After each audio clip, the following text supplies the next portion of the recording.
नमस्कार दोस्तों, स्वागत है आपका आज के मुख्य समाचारों में। दोस्तों यहां पर आपको देखने को मिलेंगी सुबह से लेकर शाम तक की तमाम बड़ी खबरें, मुख्य समाचार, ब्रेकिंग न्यूज अपडेट्स के रूप में। तो दोस्तों आप सभी लोगों से रिक्वेस्ट है इस वीडियो को ज्यादा से ज्यादा लाइक और शेयर करें।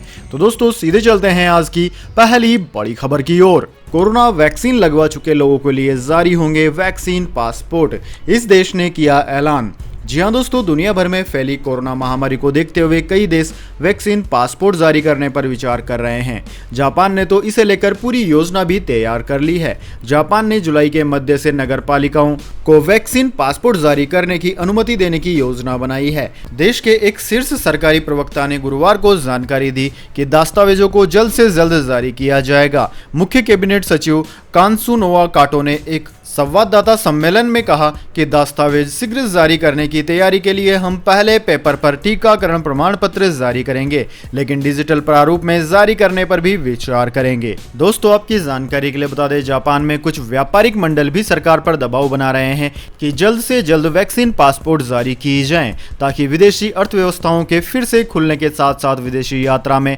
वृद्धि की उम्मीद की जा सके। जापान में स्थानीय नगर पालिकाओं द्वारा जारी किए जाने वाले प्रमाण पत्र निःशुल्क होंगे और सरकार के टीकाकरण रिकॉर्ड पर आधारित होंगे। इसके बाद दोस्तों अगली बड़ी खबर, ममता बनर्जी ने कहा केंद्र ट्विटर पर नियंत्रण नहीं कर पा रहा था, इसलिए उसे दबाने का प्रयास कर रहा है। जी हां दोस्तों, केंद्र और ट्विटर के विवाद में अब पश्चिम बंगाल की मुख्यमंत्री ममता बनर्जी भी कूद पड़ी है। उन्होंने सरकार पर निशाना साधते हुए कहा कि केंद्र ट्विटर पर नियंत्रण नहीं कर पा रहा था, इसलिए उसे दबाने का प्रयास कर रहा है। इस पूरे विवाद में ममता बनर्जी ट्विटर के साथ खड़ी नजर आई। उन्होंने सरकार पर आरोप लगाते हुए कहा कि केंद्र सरकार ट्विटर को कंट्रोल करना चाहती है। गुरुवार को ममता बनर्जी ने कहा कि दुर्भाग्य से वे ट्विटर को नियंत्रित नहीं कर सकते, इसलिए वह उन्हें बुलडोज करना चाहते हैं। इसी तरह वे मुझे नियंत्रित नहीं कर सकते, इसलिए वे मेरी सरकार को बुलडोज करने की कोशिश कर रहे हैं। उन्हें इसे रोकना चाहिए, लेकिन इसका एक दिन अंत होगा।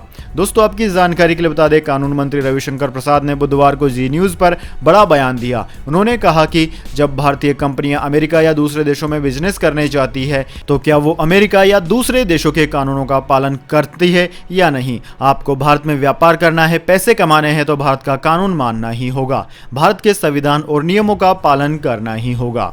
इसके बाद दोस्तों अगली बड़ी खबर, WHO एम्स के सर्वे में दावा तीसरी लहर का बच्चों पर नहीं होगा ज्यादा प्रकोप। जी हां दोस्तों, विश्व स्वास्थ्य संगठन और एम्स ने अपने सीरो प्रिविलेज सर्वे में कहा है कि कोरोना की तीसरी लहर का असर वयस्क यानी कि 18 साल के ज्यादा के मुकाबले बच्चों पर बहुत ज्यादा नहीं होगा। कोविड के खतरनाक स्ट्रेंस को देखते हुए भारत में तीसरी लहर की आशंका व्यक्त की जा रही है। विशेषज्ञों ने कहा था कि तीसरी लहर का प्रकोप बच्चों पर बहुत ज्यादा हो सकता है, इसलिए अब नए अध्ययन में WHO और एम्स ने अलग दावे किए हैं। सर्वे के मुताबिक बालिगों के मुकाबले बच्चों में सीरो पॉजिटिविटी रेट काफी ज्यादा है। 5 राज्यों में किए गए इस सर्वे में कुल 10,000 का सैंपल साइज था। इसमें 4500 लोगों के मिड टर्म एनालिसिस का परिणाम जारी किया गया है। इन 4500 लोगों का संबंध 4 राज्यों से है। बाकी का परिणाम अगले 2 से 3 महीने में आने की उम्मीद है। इसके बाद दोस्तों अगली बड़ी खबर, रूसी टीके स्पुतनिक वी के साथ मिलेगा बूस्टर डोज, डेल्टा वेरिएंट के खिलाफ होगा असरदार। जी हां दोस्तों, कोरोना वायरस के खिलाफ जंग में जीत हासिल करने के लिए दुनिया भर में लोगों का वैक्सीनेशन किया जा रहा है। अब तक करोड़ों लोगों को डोज लगाई जा चुकी है। इसी बीच रूस की कोरोना वैक्सीन स्पुतनिक वी ने जल्द ही बूस्टर डोज देने की घोषणा की है। यह बूस्टर डोज कोरोना वायरस के भारत में सबसे पहले मिले डेल्टा वेरिएंट पर असरदार साबित होगा। दोस्तों आपकी जानकारी के लिए बता दें कि स्पुतनिक वी दुनिया की सबसे पहली कोरोना वैक्सीन है, जिसे रूस के गामालेया रिसर्च सेंटर ने पिछले साल बनाया था। स्पुतनिक वी का इस्तेमाल सिर्फ रूस ही नहीं बल्कि भारत समेत कई अन्य देशों में भी किया जा रहा है। कोरोना वायरस से बचने के लिए भारत ने कोरोना की दूसरी लहर के दौरान इस वैक्सीन की मंजूरी दी थी। देश में इस वैक्सीन का प्रोडक्शन हैदराबाद स्थित डॉक्टर रेड्डीज लैब कर रहा है। इस साल के अंत तक स्पुतनिक वी की 10 करोड़ डोज बनाए जाने का फैसला किया गया है। उधर दोस्तों डॉक्टर रेड्डीज लैब ने जानकारी दी है कि स्पुतनिक वी का टीका देश में 9 और शहरों में उपलब्ध होगा। इन शहरों के नाम दिल्ली, बेंगलुरु, मुंबई, कोलकाता, चेन्नई, विशाखापट्टनम, बंदी, कोल्हापुर और मिरियालगुड़ा है। वहीं स्पुतनिक वी बनाने वाले गामालेया रिसर्च सेंटर तथा कथित मास्को स्ट्रेन के खिलाफ टीके के असरदार होने को लेकर स्टडी कर रहा है। रूस के अधिकारियों ने एक स्ट्रेन को लेकर भारत को अलर्ट किया है। टीके के डेवलपर्स को यकीन है कि वैक्सीन नए वेरिएंट के खिलाफ भी असरदार साबित होगी। इसके बाद दोस्तों अगली बड़ी खबर, दिल्ली हिंसा मामला, हाईकोर्ट के आदेश पर पिंजरा तोड़ के तीनों एक्टिविस्ट तिहाड़ जेल से रिहा। दिल्ली पुलिस की याचिका पर सुप्रीम कोर्ट में कल होगी सुनवाई। जी हां दोस्तों, दिल्ली हिंसा मामले में आरोपी पिंजरा तोड़ के एक्टिविस्ट नताशा नरवाल, देवांगना कलिता और आसिफ इकबाल को गुरुवार शाम तिहाड़ जेल से रिहा कर दिया गया। दिल्ली की कक्कड़डुम्बा कोर्ट ने आज सुबह ही इन्हें रिहा करने का आदेश दिया। इससे पहले 15 जून को जस्टिस सिद्धार्थ मृदुल और अनूप जयराम भंबानी की बेंच ने उन्हें 50,000 के मुचुल्के पर छोड़ने का आदेश जारी किया था, लेकिन तीनों की रिहाई नहीं हो सकी थी। रिहाई में जानबूझकर देरी करने का आरोप लगाते हुए तीनों ने दिल्ली हाईकोर्ट में याचिका दायर की थी। इसके बाद कोर्ट ने तुरंत रिहाई का आदेश जारी किया। आदेश की कॉपी मेल के जरिए तिहाड़ जेल के प्रशासन को भेजी गई। उधर दिल्ली पुलिस ने हाईकोर्ट के फैसले के खिलाफ सुप्रीम कोर्ट में याचिका लगाई। इस पर शुक्रवार को सुनवाई होगी। तीनों कार्यकर्ताओं के वकील ने आरोप लगाया था कि बेल मिलने के 36 घंटे बाद तक उन्हें रिहा नहीं किया गया है। इसके बाद गुरुवार को कोर्ट में इस मामले पर सुनवाई हुई। कार्यकर्ताओं के वकील ने कहा कि रिहाई न मिलने से उनके अधिकारों का हनन हुआ है। कोर्ट में सुनवाई के दौरान यह भी कहा कि विरोध करना आतंकवाद और देशद्रोह नहीं है। इसके बाद दोस्तों अगली बड़ी खबर, ममता बनर्जी का भाजपा पर तीखा हमला, कहा बंगाल में राजनीतिक हिंसा भाजपा की नौटंकी, वे उत्तर प्रदेश जाएं जहां गंगा में लाशें तैर रही हैं।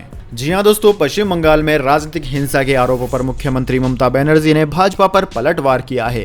ममता ने गुरुवार को कहा कि भाजपा के लोग राज्य में राजनीतिक हिंसा का आरोप लगाने की नौटंकी बंद करें, वे उत्तर प्रदेश जाएं जहां गंगा में लाशें तैर रही है। बंगाल में कहीं भी राजनीतिक हिंसा नहीं हो रही है, हम इसकी निंदा करते हैं। ममता ने गुरुवार को केंद्र सरकार पर भी हमला बोला। ममता बनर्जी ने कहा कि जिस तरह से ट्विटर को कंट्रोल करने के लिए केंद्र सरकार उसे खत्म कर देना चाहती है, उसी तरह मुझे और मेरी पार्टी को भी कंट्रोल करने के लिए हमें भी बुलडोज करना चाहती है, लेकिन मैं बता दूं कि यह कभी संभव नहीं होगा। केंद्र सरकार को अब ऐसे काम बंद कर देने चाहिए।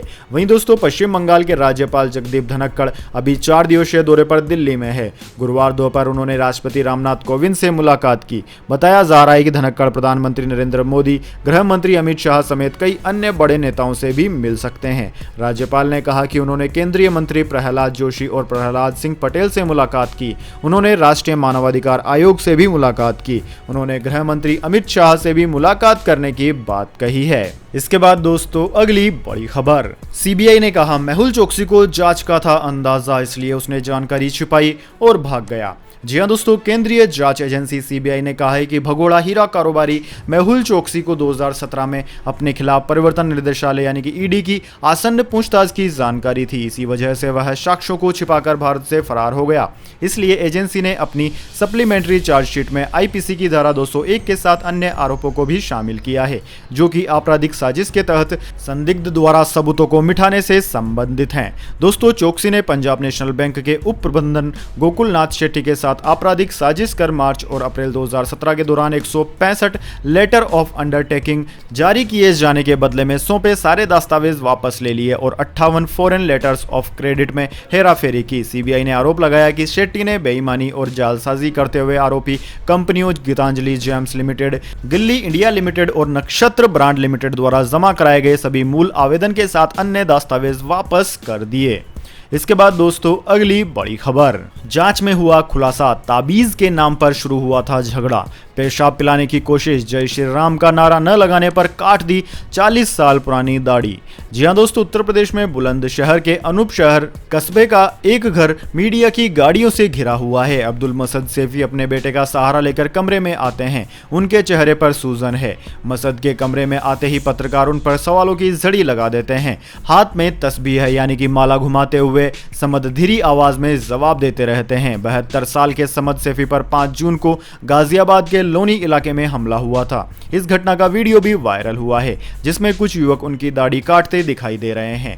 पुलिस ने इस मामले में कुछ लोगों को गिरफ्तार भी किया है। इस घटना पर विवाद अब इतना बढ़ गया है कि कांग्रेस नेता राहुल गांधी और यूपी के मुख्यमंत्री योगी आदित्यनाथ ट्वीट पर आमने सामने आ गए। इसी मामले को लेकर गाजियाबाद पुलिस ने ट्विटर, कांग्रेस प्रवक्ताओं और कई पत्रकारों पर मुकदमा दर्ज कराया है। घटना को 12 से ज्यादा दिन बीत चुके हैं। मामला तूल पकड़ रहा है, लेकिन इस मामले में सच क्या है यह अभी भी साफ नहीं है। आरोपी, पीड़ित पक्ष और पुलिस सभी का अलग अलग वर्जन है। पूरे मामले की पड़ताल के लिए दैनिक भास्कर की टीम पीड़ित अब्दुल समद के गांव पहुंची, जांच अधिकारी और आस पड़ोस के लोगों से बातचीत की। इस दौरान यह भी सामने आया कि मुस्लिम बुजुर्ग पर हमले करने वाले और आरोपियों के बीच ताबीज बनाने को लेकर भी झगड़ा हुआ था। दोस्तों, पीड़ित मसद सैफी बताते हैं कि मैं गाजियाबाद के लोनी इलाके में अपने एक रिश्तेदार के घर जा रहा था, तभी कुछ अज्ञात युवकों ने मुझे एक ऑटो में अगवा कर लिया। साफे से चेहरे ढककर मुझे अज्ञात स्थान पर लेकर गए और 3 घंटों तक यातनाएं दी। समद ने आगे कहा कि मैं रहम की गुहार लगाता रहा, वे मुझे मारते रहे। मैंने उन्हें अल्लाह का वास्ता दिया और कहा कि भले ही मेरी जान ले लो लेकिन मेरी दाढ़ी मत काटो, लेकिन वे नहीं माने। उन्होंने मेरी 40 साल से बड़ी दाढ़ी काट दी। समद कहते हैं कि मुझ पर हमला करने वालों में कोई मुसलमान नहीं था, सभी गुजर लड़के थे। उन्होंने मुझसे जय श्री राम के नारे लगवाए, पीने के लिए पानी मांगा तो पेशाब दिया, मेरे कान पर पिस्टल लगाई गई, 2 बार गोली चलाई गई लेकिन मिस हो गई। समद ने आगे कहा कि उन्होंने मुझे छोड़ दिया तो मैं अगले दिन थाने गया, वहां मेरी शिकायत सुनकर और मुझे 2000 रुपए देकर लौटा दिया गया। फिर किसी ने मुझे सपा नेता उम्मेद पहलवान से मिलवाया, उन्होंने मेरी मदद की, वे हमारे लिए फरिश्ते की तरह आए। वहीं बुजुर्ग के बेटे ने कहा कि मेरे पिता को जान से मारने की कोशिश की गई लेकिन पुलिस ने FIR तक में हत्या के प्रयास की धारा 307 का जिक्र नहीं किया। हमले में शामिल सभी लड़कों को अभी तक गिरफ्तार नहीं किया गया है, जबकि सबके वीडियो मौजूद हैं। इसके बाद दोस्तों जान लेते हैं कि पूरी दुनिया और भारत में क्या है इस महामारी के ताज़ा आंकड़े। सबसे पहले दोस्तों बात करते हैं पूरी दुनिया की। तो दोस्तों पूरी दुनिया की बात की जाए तो पूरी दुनिया में इस वक्त तक इस महामारी के संक्रमितों का आंकड़ा 17,71,20,000 को पार कर गया है, जबकि मरने वालों की संख्या 38,34,000 के पार है। वहीं दोस्तों पूरी दुनिया में सर्वाधिक प्रभावित देशों की बात की जाए तो उनमें America, Bharat, Brazil, France, Turkey, Russia, United kingdom, Italy, Argentina आदि देशों का नाम आता है। वहीं दोस्तों बात कर लेते हैं क्या है भारत के हालात, लेकिन उससे पहले मेरी आपसे एक छोटी सी रिक्वेस्ट है, अगर दोस्तों आपको अभी तक हमारी न्यूज़ पसंद आई तो इसे एक छोटा सा लाइक ज़रूर दे दें, और अगर आपको पसंद नहीं आई है तो बेशक आप डिसलाइक भी कर सकते हैं, लेकिन दोस्तों लाइक और डिसलाइक ज़रूर कीजिए, क्योंकि दोस्तों यही हमारी मेहनत का फल होता है और इसी से हमें पता चलता है कि आपको हमारी वीडियो पसंद आई है या नहीं। तो दोस्तों जल्दी से जान लेते हैं क्या है भारत में हालात। दोस्तों भारत में इस वक्त तक 2,97,00,000 से ज़्यादा इस महामारी के मरीज सामने आ चुके हैं, जिनमें से 3,81,000 से ज़्यादा लोगों की जान भी चली गई है। पिछले 24 घंटे की बात की जाए तो बीते 24 घंटों के दौरान 67,208 नए मामले सामने आए। वहीं दोस्तों भारत में सर्वाधिक प्रभावित राज्यों की बात करें तो उनमें महाराष्ट्र, कर्नाटक, केरला, तमिलनाडु, आंध्र प्रदेश, उत्तर प्रदेश, वेस्ट बंगाल, दिल्ली, छत्तीसगढ़, राजस्थान, ओडिशा, गुजरात, मध्य प्रदेश आदि अव्वल हैं। इसके बाद दोस्तों अगली बड़ी खबर, खुशखबरी, खाने का तेल हुआ सस्ता, सरसों, रिफाइंड समेत इन खाद्य तेलों के दाम गिरे। जी हां दोस्तों, पिछले 1 साल से खाने के तेलों के दाम आसमान पर हैं। हालांकि अब आम लोगों को थोड़ी सी राहत मिली है, क्योंकि एडिबल ऑयल यानी कि खाने के तेल के दाम गिरने शुरू हो गए हैं। केंद्र सरकार ने बुधवार को कहा कि पिछले 1 महीने में खाद्य तेल की कीमतों में गिरावट शुरू हो गई है। कुछ मामलों में यह गिरावट करीब 10% से 20% तक है। उपभोक्ता मामले, खाद्य एवं सार्वजनिक वितरण मंत्रालय के एक बयान के अनुसार भारत में खाद्य तेल की कीमतों में गिरावट का रुझान दिख रहा है। पिछले 1 महीने से खाद्य तेल की कीमतें घट रही है। कुछ तेल की कीमतों में 20% तक की गिरावट दर्ज की गई है। बयान के मुताबिक कुछ मामलों में यह गिरावट लगभग 20% तक है, जैसा कि मुंबई में कीमतों में देखा जा रहा है। बयान में कहा गया है कि सरसों का तेल जो कि 16 मई 2021 को 175 रुपए प्रति किलोग्राम था, वह अब लगभग 10% की गिरावट के साथ 157 रुपए प्रति किलोग्राम पर आ गया है। मूंगफली की तेल की कीमत 14 मई को 190 रुपए प्रति किलो थी, वह गिरकर 174 रुपए पर आ गई है। वहीं वनस्पति की कीमत 2 मई को 154 रुपए थी, जैसे कि घटकर अब 141 रुपए प्रति किलो पर आ गई है। इसके बाद दोस्तों अगली बड़ी खबर, world cup final, team India की प्लेइंग 11 का हो गया ऐलान। मोहम्मद सिराज बाहर, ईशांत शर्मा खेलेंगे। जी हां दोस्तों, वर्ल्ड टेस्ट चैंपियनशिप के फाइनल के लिए टीम इंडिया ने अपनी प्लेइंग 11 का ऐलान कर दिया है। फाइनल के लिए प्लेइंग 11 में मोहम्मद सिराज को जगह नहीं मिली है, ईशांत शर्मा को मौका दिया गया है। भारतीय टीम साउथहैम्पटन में 2 स्पिनर्स के साथ उतरेगी। टीम में रविंद्र जडेजा और अश्विन दोनों को मौका मिला है। वहीं हनुमा विहारी को प्लेइंग 11 में जगह नहीं मिली, जो हाल ही में इंग्लैंड में काउंटी क्रिकेट भी खेले थे। हालांकि उनका प्रदर्शन कुछ खास नहीं रहा था। दोस्तों भारत की प्लेइंग 11 की बात की जाए तो उसमें रोहित शर्मा, शुभमन गिल, चेतेश्वर पुजारा, विराट कोहली, अजिंक्य रहाणे, ऋषभ पंत, रविंद्र जडेजा, अश्विन, जसप्रीत बुमराह, मोहम्मद शमी और ईशांत शर्मा को शामिल किया गया है। इसके बाद दोस्तों अगली बड़ी खबर, संसदीय समिति में उठा महंगे पेट्रोल डीजल का मुद्दा, पक्ष विपक्ष के सांसदों में वार पलटवार। जी हां दोस्तों, पेट्रोल डीजल की कीमतों में वृद्धि का मामला गुरुवार को पेट्रोलियम मंत्रालय से संबंधित संसदीय स्थायी समिति में उठा। समिति में विपक्ष के सांसदों ने इस मसले पर केंद्र सरकार को घेरने की कोशिश की। पक्ष और विपक्ष के सांसदों के बीच जोरदार भिड़ंत देखने को मिली।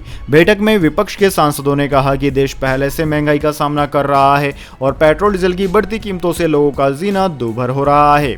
विपक्षी सांसदों ने कहा कि कोविड की वजह से लोगों को बेरोजगारी जैसी मुसीबतों से दो चार होना पड़ रहा है। ऐसे में पेट्रोल और डीजल की बढ़ती कीमतों से लोग परेशान हो गए हैं। देश के कई शहरों में पेट्रोल की कीमत 100 का आंकड़ा पार कर चुकी है। विपक्षी सदस्यों ने बैठक में मांग करते हुए कहा कि पेट्रोलियम पदार्थों को जीएसटी के दायरे में लिया जाए। विपक्षी सांसदों के आरोप पर बीजेपी के सदस्यों ने कहा कि विपक्षी सांसद अपने शासन वाले राज्यों के सीएम को पत्र लिखें और पेट्रोल डीजल पर टैक्स कम करने को कहें।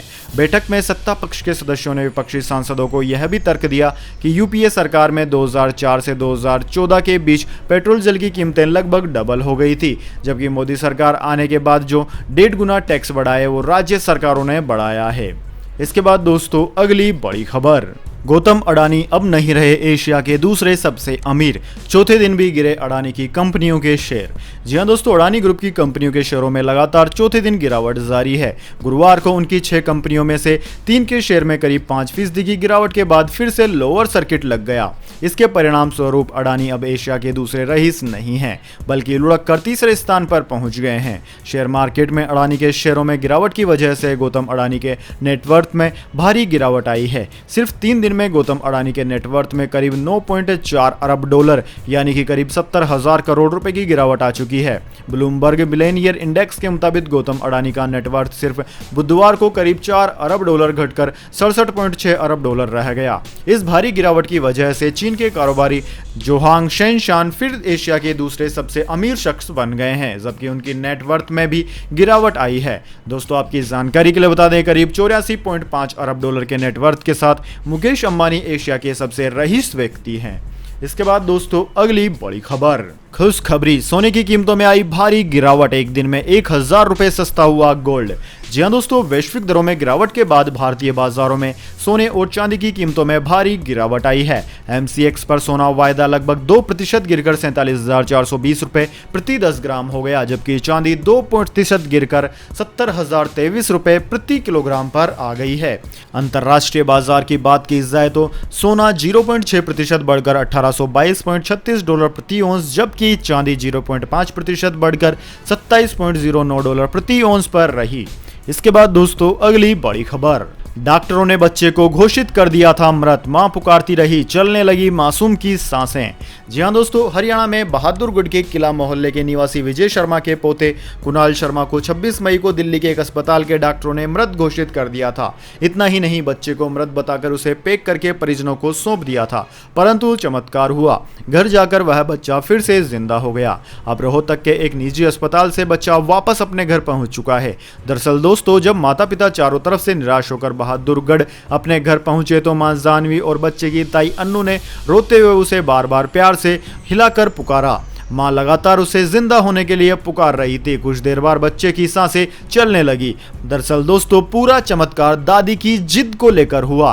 बच्चे के पिता कुणाल को लेकर अपने साले के घर पहुंचे और वहीं पर उसका अंतिम संस्कार की तैयारी चल रही थी, लेकिन दादी ने जिद करते हुए कहा कि उसे अपने पोते की शक्ल देखनी है और उसे पैतृक घर लाया जाए। तब कुणाल के पापा उसे घर लेकर आए। दादी अगर कुणाल की शक्ल देखने की जिद ना करती तो कुणाल का अंतिम संस्कार हो चुका होता।